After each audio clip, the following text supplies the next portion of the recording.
So one morning, it's probably, I don't know, I want to say like 4 in the morning. And, I already changed my plea agreement. I don't know if we'd gone over that in the last video, but I changed it to guilty with that deal with the district attorney. And they basically, they gave me 3 with half. That's what I was signing for. In California State Prison, you can sign for 3 at 85%, and that's usually you can sign for time with 85%. That's usually for like a violent felony. In California, we also have strikes. People that aren't from California have a complete misconception about what the 3 strike laws is. People assume a lot, like I talk to people from other parts of the country, and they think that each felony is a strike, and that's not true. Strike is essentially a bargaining chip for violent felonies, home invasion, armed robberies, murder, attempted murder, butt sodomy. Yeah, not butt fucking. No one says that. Could you imagine if you're in court and they're like, "Sir, you've been charged with 6 counts of butt fucking. How do you plead?" "Oh, it ain't me though, dog.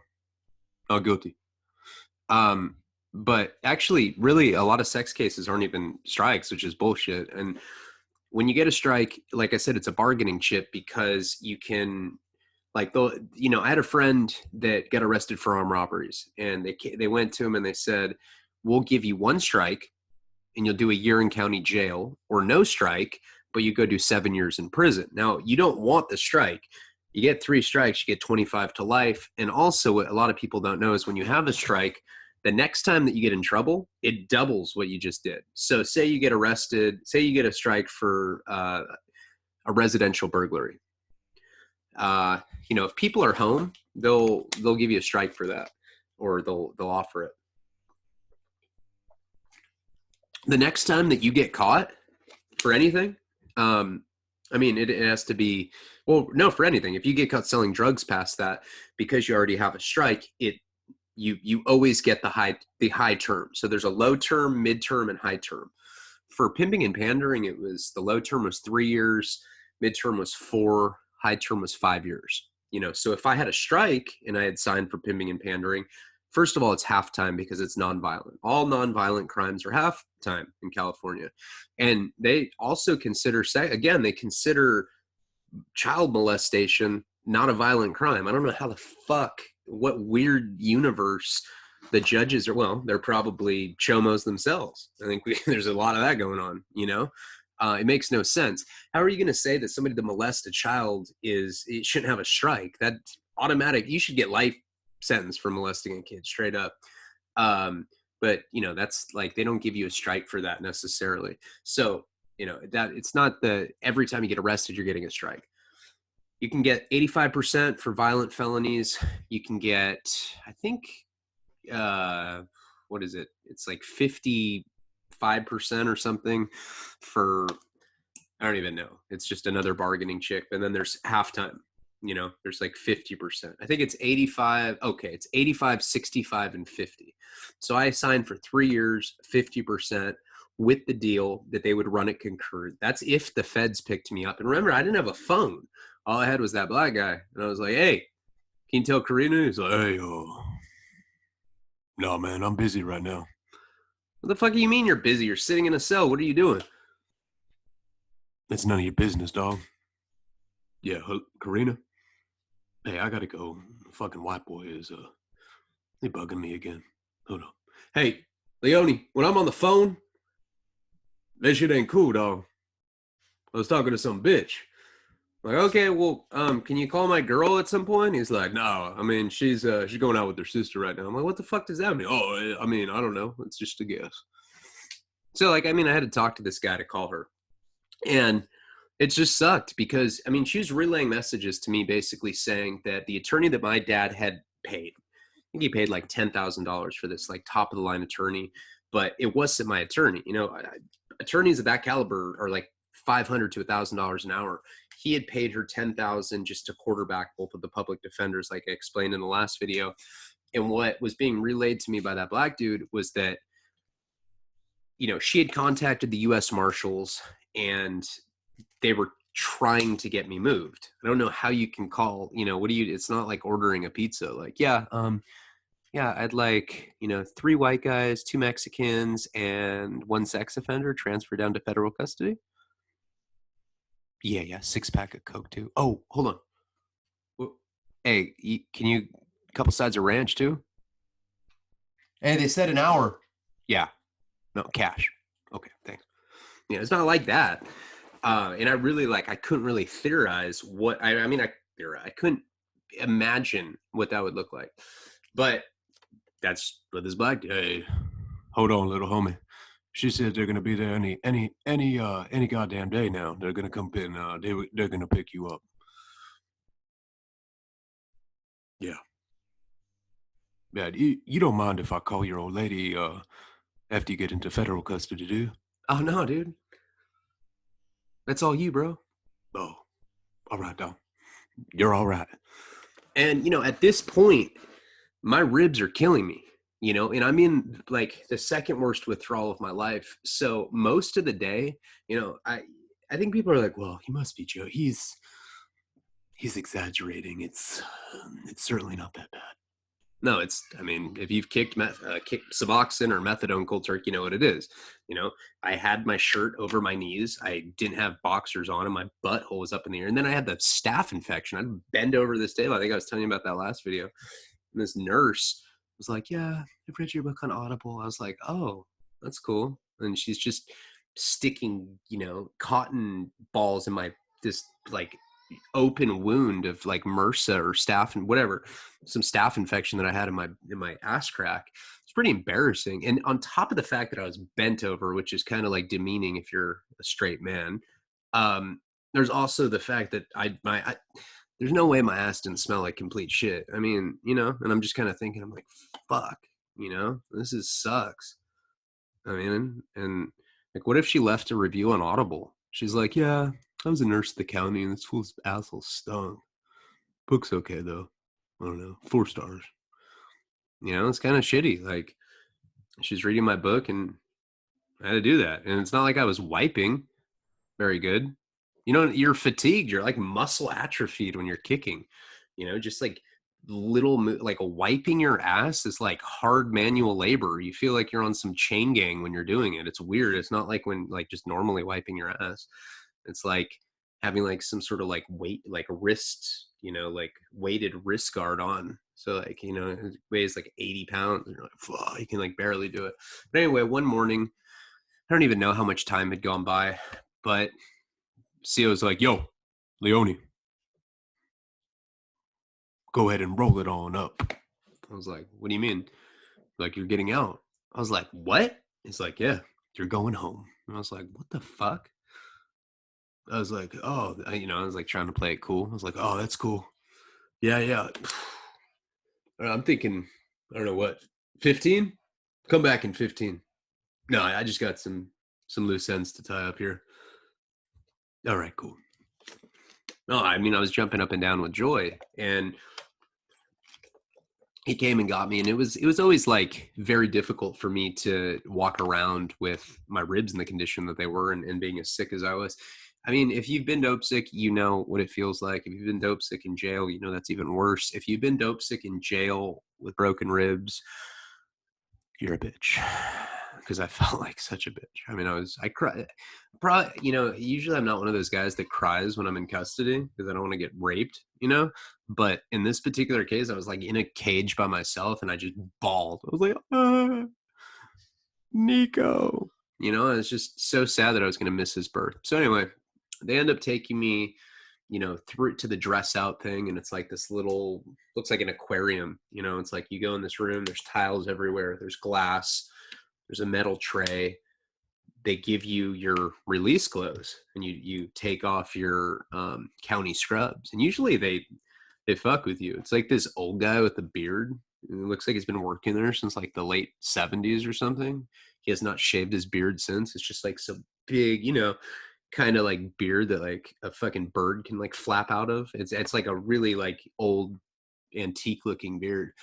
He's got these little glass, straight pervert. And he just sits there on a stool and he's like, yeah, I'm going to need you to take your pants off. I'm like, what? Why are you making noises like that? He's like, it's a heart thing. What do you mean a heart? What the fuck? What does that mean? It's I'm on meds. I'm like, oh, okay. I'm standing there naked, just cupping my little dick. I'm like, and then they give you your street clothes. And they gave me my street clothes. And what was I wearing that night? I was wearing this like sleeveless hoodie, and I was wearing these jeans, and I was wearing these like nice, like designer prototype shoes that Zach Warren had given me. There's a picture of me, I think, on IMDb, or it might be on Instagram. I'm not really sure, but I'm like getting interviewed for my documentary, and there's light on me. I'm like sitting on a bench. I'm in my parents' backyard. And I'm wearing those shoes. People are like, who gives a fuck? What? I mean, just get on going with this story, dude. But I remember, like, it's always good. I mean, at that point, I think they transferred me down to the federal custody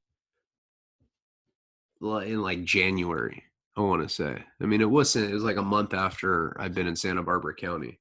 And remember, I did heroin for about a week. Suboxone withdrawal. Sorry, these dogs are probably going to start barking. I'm going to be mad.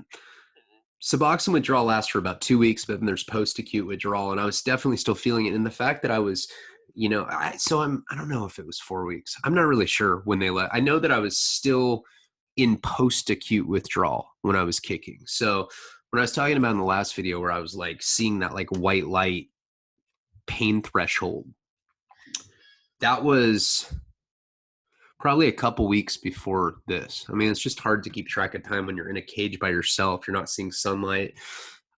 You're only real, and they were giving me bag lunches 3 times a day, and like once in a while I get a cool cop, he'd be like, yeah, put a couple extra graham crackers in there for you, big dog. I'm like, thanks, bro. Really appreciate that. And like at the time you do, you're like, man, that cop is cool. I don't even care if I'm in like inhumane, fucked up conditions, dude. I get extra graham crackers, I'm chilling right now, and you really start thinking like that because your life sucks so bad. It's weird to think about that it's like on that level compared to what things are like for me now. Weird. And I'm sure everybody can relate to that that's done time. You're like, look around and you can just do whatever you want, and it's cool. They end up taking me out of that dress out room, and then they take me, and I don't know what's going on. For all I know, I'm getting out, and in my mind, I'm like, oh my god, they probably messed up on paperwork. That they put me in for the federal transfer, but in their computer, they're just like letting me go. So they bring you into this other room, and there's like another glass window, and then there's like all these secretaries like typing stuff on like old typewriters. It's like 2017. They're like on typewriters, chewing gum, listening to like Prince. And they're like, hey, I'm like, shh, love this part. They're like, just, it's like people that you're like, wow, fuck, I really need to stop committing crimes. This sucks. These are the people holding me captive. Awesome. And you have this wristband on. Remember, you have the blue, the red, the green. Whenever the GP one's green, clicked it, they cut it off. It's always the best feeling when I was young. Like I go to jail for like a couple weeks. They'd cut the wristband off, and I mean, back then, 2 weeks, like I'd feel like I'd been gone for like 4 years. Felt like it was like a Shawshank moment. It was like, I'd like get out and just be like, oh, 2 weeks. Now every time I go for like years. It sucks. So after that, they cut my wristband off. I'm like, where am I going? Am I going home? And she's like, you sure are. I'm like, all right, cool. She's like, yeah, there's some people here to get you. I was like, I already know what it is. I look, and it's these 2 U.S. Marshals. I'm like, well, I've had okay experiences with Marshals before. Not all U.S. Marshals are bad people. Boy, was I wrong about that with these guys. But they were like, one of them was a bald Asian guy. He had these glasses. He was probably like 5'3". And he's one of those guys that, I know you know what I'm talking about. Guys that like think they're big. I always see this shit like at 7-Eleven. I'm like going inside, and you see like some midget dude, like, he like walks like this, like it's, like with the little waddle that like power lifters do, but you're like, dude, you're fat. What the fuck? Like, you don't have to walk like that. You can put your arms down. No, bro. Just started a new creatine cycle, fool. And you're like, okay, the fuck? That's what kind of guy he was. And then the other guy was like, he looked like, I don't know, some tall redhead with a beard, and he had like bell bottoms on. He did not have bell bottoms on, but just go with that for the imagery because that's what kind of guy he was. He was like a Shaggy from Scooby-Doo. And they're like, hey man, um, should we read you your rights? And they like dap each other. I'm like, the fuck? And I remember I wasn't like too sick, but I wasn't in full blown like vomiting spaghetti or like sharding, but I was still not on my A game. I wasn't feeling good. They put like some full body, like, it seriously looked like a bondage outfit. It looked like some like cast, like S&M thing. It was weird. Usually when you're being transported, you have the handcuffs, you have the shackles, they'll give you like a vest, but this thing was like, it was like a straight jacket.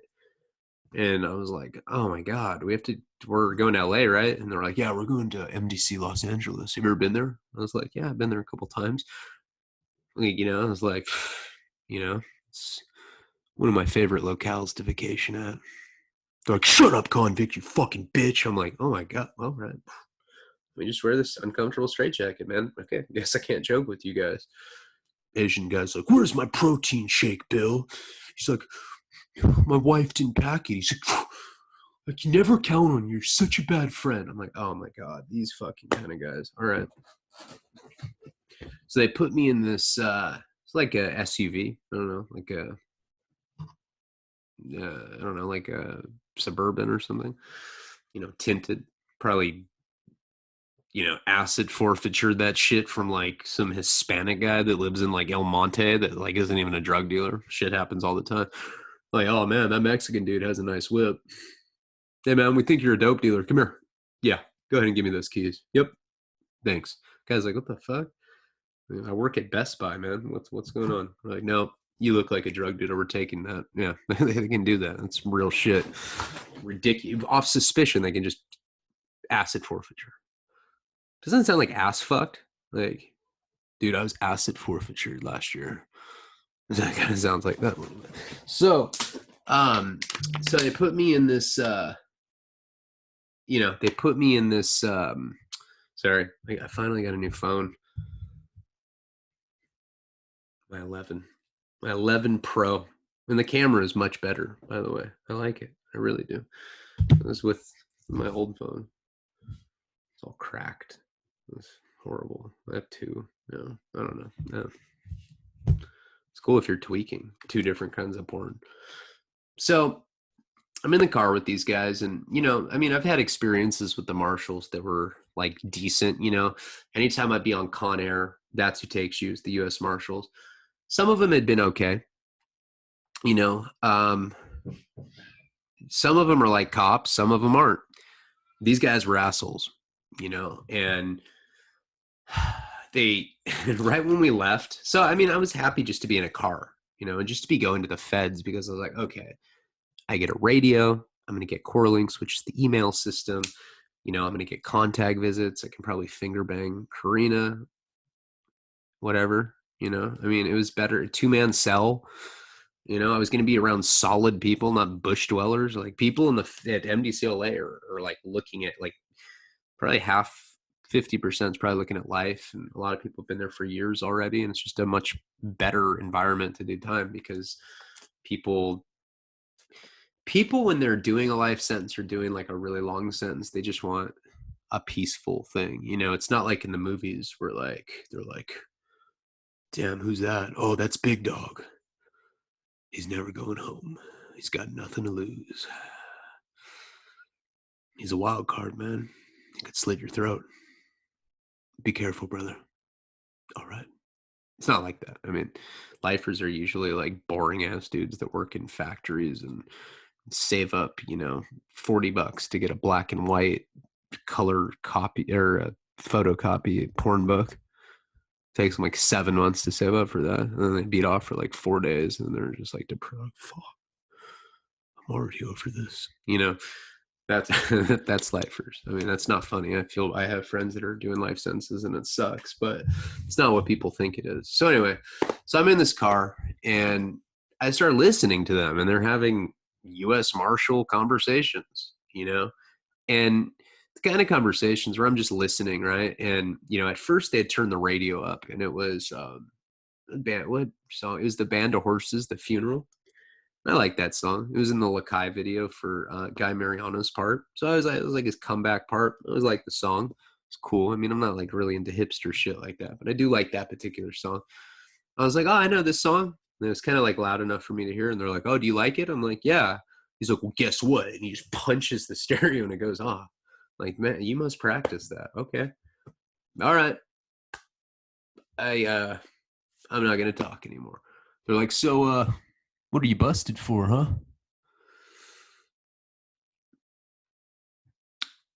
I'm a pimp. So they're like, oh, so you like pimping out little girls? I was like, I was in my straight jacket. I'm like, hold up. I was like, I look like Dracula, I was like, hold up, guys. She's 28. She'd been arrested for prostitution like 8 times. I was going to the hotel to make sure she didn't get beat up or raped. I've never pimped anyone out of my life. She wasn't a little girl. Why would you say something like that?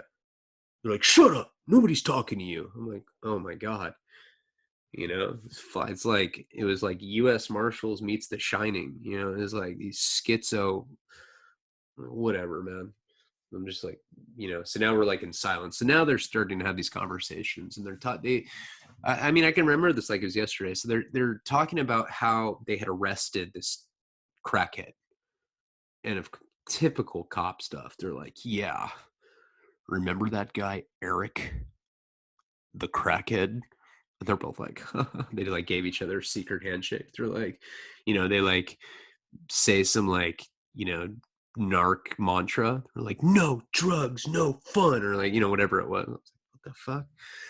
They're like, yeah, Eric the crackhead. They're like, that guy, God, that one was fun to track down. Remember he jumped over like 6 fences.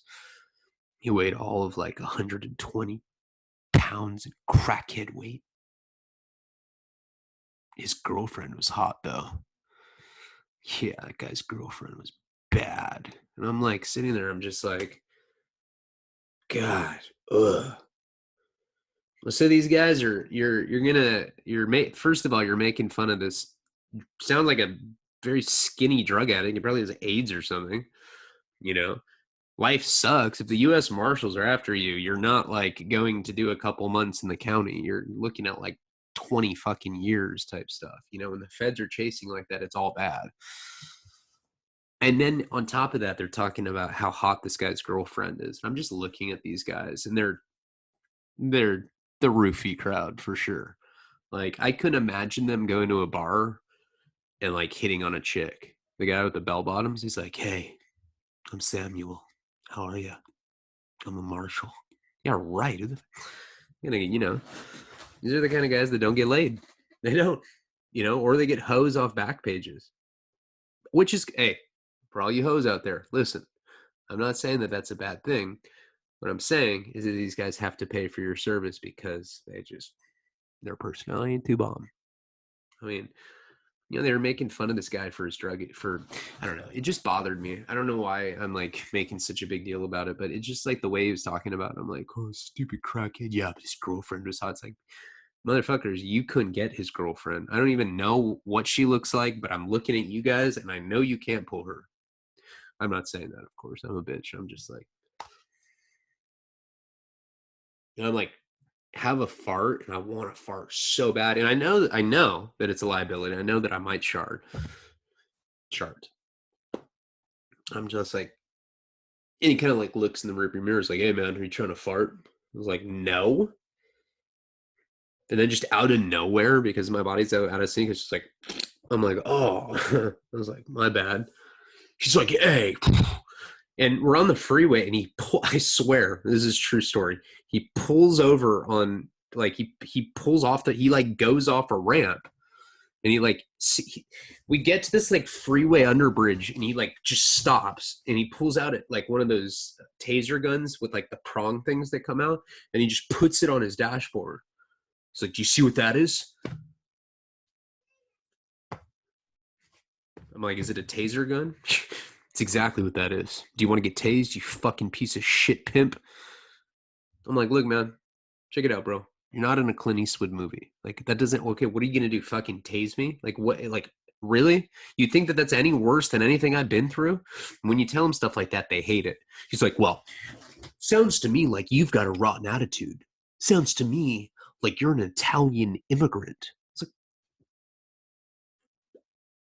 what the fuck does that mean? He's like, I don't know. I don't know. He's like looking at his friend. His friend's like looking in the manual for like what to, the U.S. Marshal stuff because they got some online degree.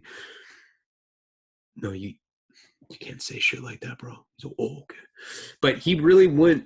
He wouldn't drive until I said that I was sorry for intentionally farting because he saw me doing it in the rearview mirror. I've been doing it for like a long time on, when I was going to court in Santa Barbara, I was probably on some like prior list. They're like, hey man, this guy's got priors. Watch it. He's gonna fart on you.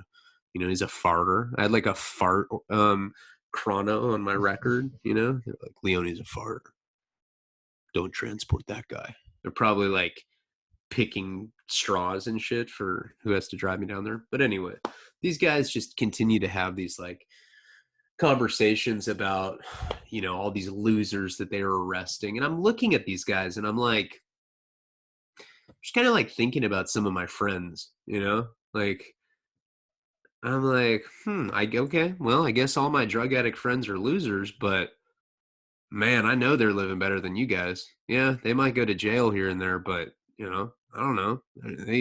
There's no way that they're because they don't like sit around and talk about other people like that. It was like really disgusting. It bothered me. I don't know why I'm making such a big deal about it. Anyway, it's a long day, man. It's, from Santa Barbara down to MDCLA. MDCLA is located in downtown LA. So it's like just in an office building. I've talked about this. It's just like in an office building up in just like on Spring Street, downtown LA, or it might be on Figueroa. But anyway, it's downtown LA. And with bad traffic, it takes like 2.5 hours to get down there. So we finally get down there. I'm exhausted, still going through post-acute withdrawal. I still have the broken ribs. I have these asshole marshals that eventually, okay, we're just going to go. And they drove me after he pulled over because he was mad that I had intentionally farted. We end up getting to MDCLA. Now, like I said, I've been there a few times. So the way that you enter that, we were in this suburban thing. We go into this underground parking garage, and like, there's like the same guy that's been working there for 30 years. He's like waves to him. They like have their little credentials. We go down in this underground parking garage, and then this, this gate shuts, and then you're in there. Now, MDCLA is a very like foreboding, ominous place. It has like the same weird yellow shade of light that they have at like public schools, like exterior lights. It's kind of like a milky yellow glow. And I don't know, it like feels like kind of just like a gloomy place. Uh so anyway, we get there, we end up going in this elevator and they bring me up to the US Marshal floor. So I'm like on this floor with US Marshals and there's all these different like bullpens and different holding tanks for people. I see people that are in Fed clothing. Now, if you remember when I caught my first 5 years in the Feds, that's where I had turned myself in and I didn't even realize that I was like out of jail. Well, now I'd been there a couple times and I knew what it was. And I was just happy to be there, So there's a couple other guys there. First guy that I meet is this black dude. And he's got like a gold grill. He's in really good shape, blasted from head to toe, except for his face, but like, his whole neck, just, super covered up black dude. And, black guys, sometimes the ink doesn't show up as well. So it's kind of rare for guys. It just depends on like what skin type a black guy has.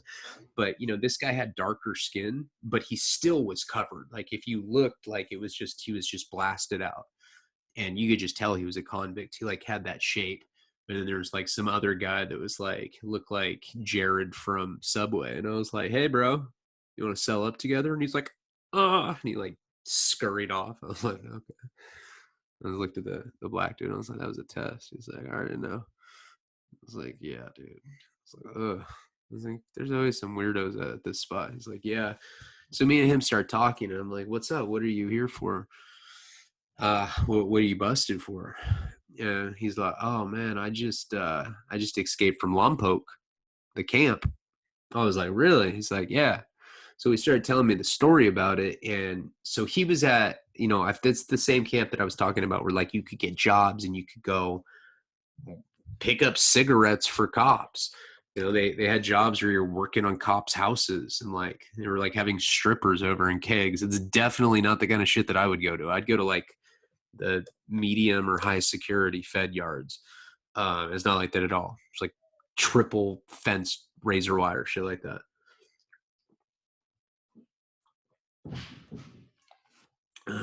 Nika's just partying up there. So what he had told me is he had been busted for 15 years. No, I think 17 years. So I don't know. He had like a 20-year sentence, and whatever it was, he had a few years left to go.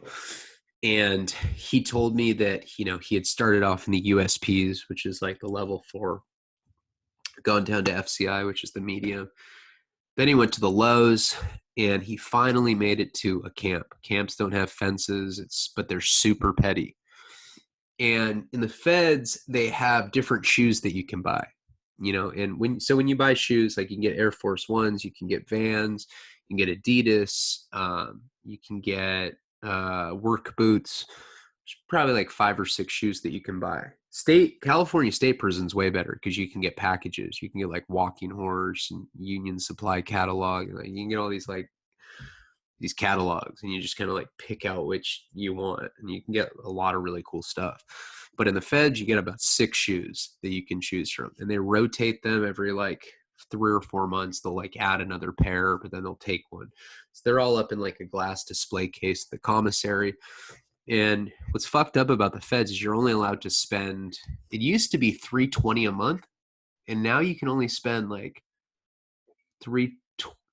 I think it's $320 a month, but you can only spend like 105 a week or something like that. 110. I don't even know what it is. It's like something low. So this is the thing. An MP3 player is like $80. Shoes are $70. So it's the kind of thing where you can only spend a certain amount each week. So like if you want to get shoes, you're like, well, I'm just not going to get commissary this week. They do that because they're trying to, dissuade people from like all the narcotic commerce that goes down in prison. I think I'm not even sure why they do that. But so anyway, what happens in the feds is once in a while there's guards that bring in exclusive shoes. Like you'll see some ballers in there, like people that are like hitting on drugs, and they're wearing like Prada sunglasses. They have like Rolexes on. You're like, what the fuck? They're wearing like Gucci slippers. You see that kind of shit all the time, and you're like, where'd you get that? They're like, oh, I got a medical pass, doggy. And you're just like, wow, that guy is so high, and he has Gucci slippers. He's probably not selling dope, though. All right, let's keep going. But so what happens is, people will pay guards to bring stuff in. People know that. I mean, if you've never been to prison, you know that goes down. But it's not always what you would think. It's not always like, yeah, I want a pound of black tar heroin. I want a can of Bugler. Those are common items, of course, and cell phones are common items too. But a lot of times, like maybe you'll find a cool guard that'll bring something in, but like not a cell phone, not tobacco, not drugs. But what they will bring is exclusive stuff. A lot of porn comes in that way, and a lot of exclusive clothing, shoes, sunglasses, stuff we can have.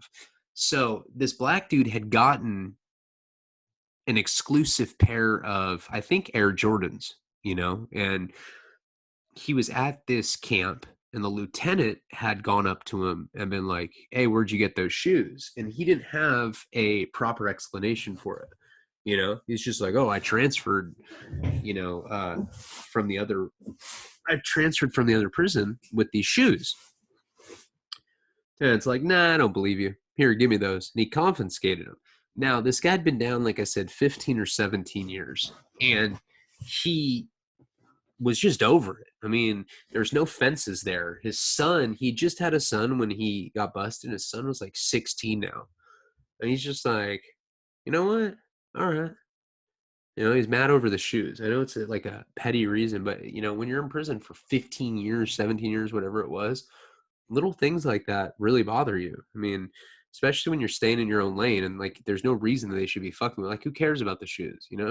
So this cop had been petty and taken the shoes, and what this dude did is he walked off the prison. He like planned it out the next day, and he just left, and his baby mama picked him up.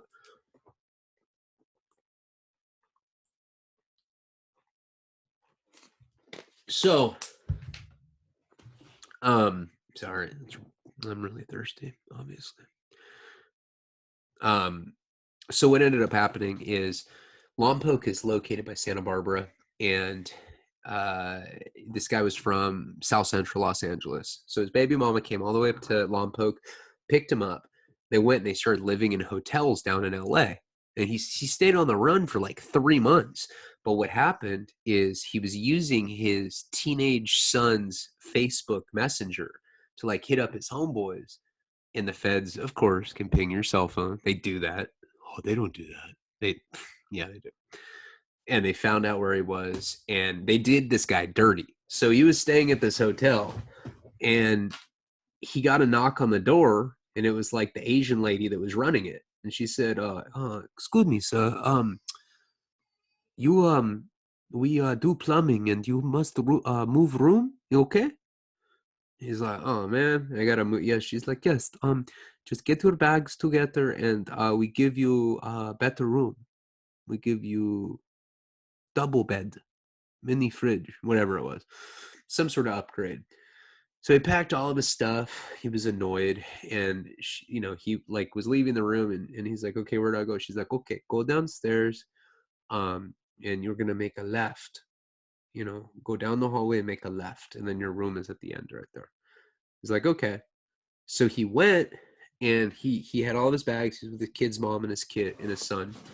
He walked down the corner, turned the corner, and there's like 10 FBI agents. U.S. Marshals like, get on the ground, and he got arrested.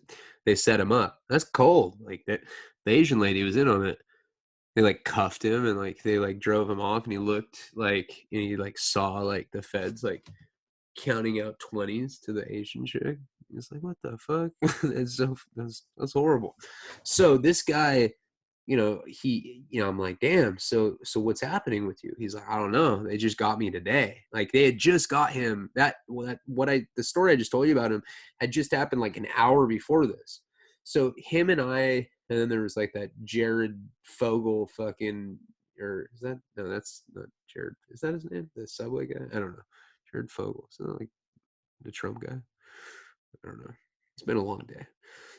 I'm just fucking around. But okay, so anyway, uh I was like, well, what's gonna happen to you? He's like, I have no idea. So the way that it works is now that my dad had gotten this attorney to pull some strings and got me into federal custody, which thank God. So that means that now basically if I get a good deal in the feds, it's all run concurrent, and like the best case that I can do is 18 months now. That's the best I can do, but so, I mean, that's not that bad. I mean, I'd already done 5 years. 18 months wasn't that bad. I mean, it's pretty shitty, but it's not that bad. So I'm waiting with this guy, and he's kind of tripping. I'm like, well, what do you think's going to happen to you? He's like, man, I don't know. They're probably going to break my ass off. So when you get arrested, when they take you into federal custody, you go to the U.S. Marshals like that, they make you go, see a magistrate. Magistrate is like a random judge that's not assigned to your case, and they can make like preliminary decisions about you, bail, stuff like that. So him and I got called into court together. So I was with this guy all day. We were chopping it up. I told him that I was in there for pimping. He's like, my man. No, I'm just kidding. No, he did. He actually did think that was funny. But so we went to the we go to court, and they read my case first. And basically they were arraigning me on a probation violation for smoking weed. That's what they got me for. Well, he's a dangerous criminal. He smoked pot on probation. He intentionally broke the terms of his probation. He's a piece of shit. He's a danger to the community. Lock his ass up. Pot smoker. I was like, okay, well, that's what they got on me. Okay, whatever. I mean, that's what it was. Ultimately, that's what I was, looking at. Weed, use of marijuana or whatever, probation violation, and not telling them my change of address. There's a couple other ones. I mean, it's all petty shit, but that's what they were using to violate me. And they recommended to, it was, I think, the first time that I saw what the recommendation was when I was at that arraignment, and they recommended 2.5 years of violation, and then you have to do 100% of that time.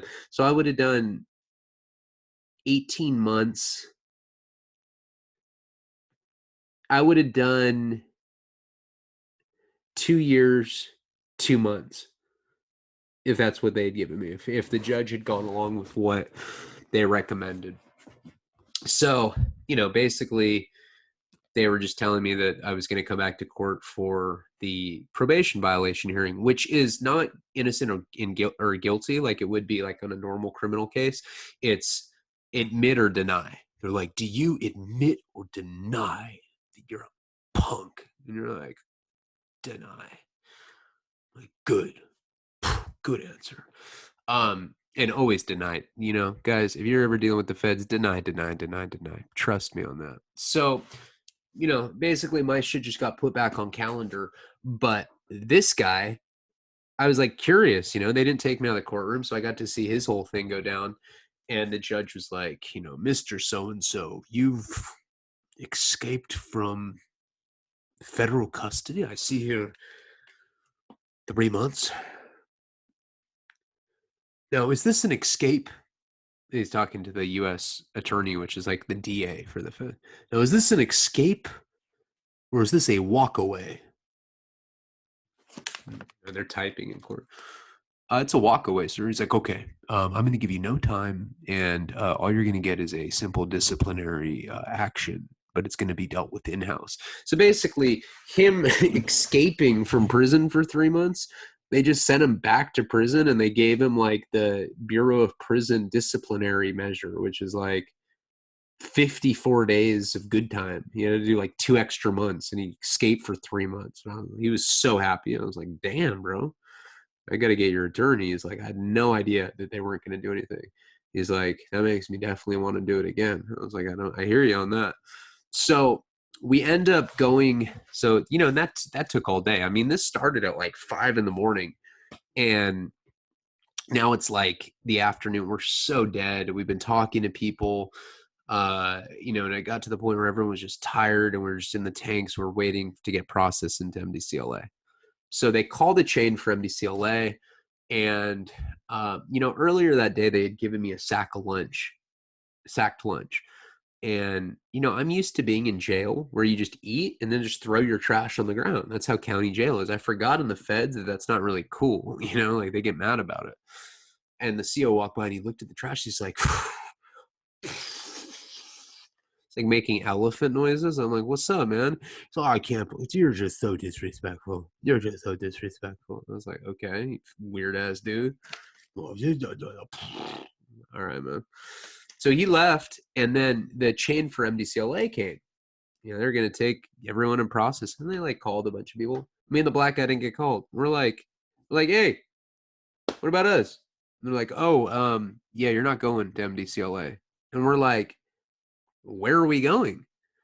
And they're like, San Bernardino County Jail. And I was like, no. And like, I look at the black guy, he's like, no. We just like a Bill and Ted moment, but he was a black guy. But he's like, no way. It was like it was like Bill and Ted type shit. And we're like, oh my God. Like, I'd heard horror stories about San Bernardino County Jail, like riots popping off during every day. Like, my like super hardcore homeboy that I did like a bunch of time with lost an eye there. Yeah, shit like that. I'm like, oh, like what the fuck? I always heard that it was just as bad as LA County, if not worse. And it was like really like cracking off all the time.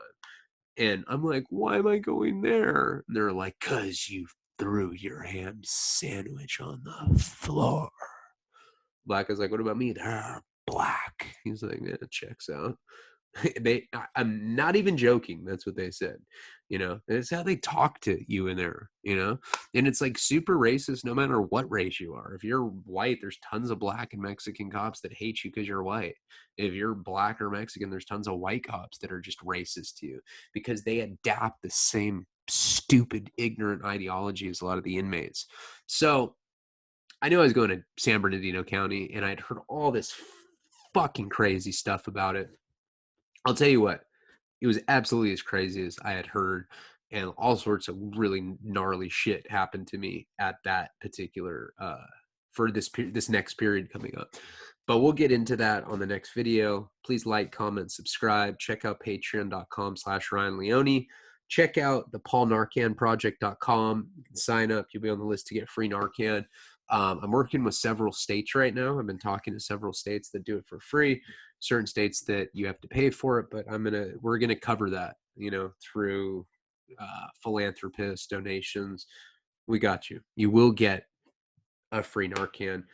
Also, I just got anyone that's been waiting for books. I just got a box of I have hundreds of them. I have literally here's just one step. I got 100 of them.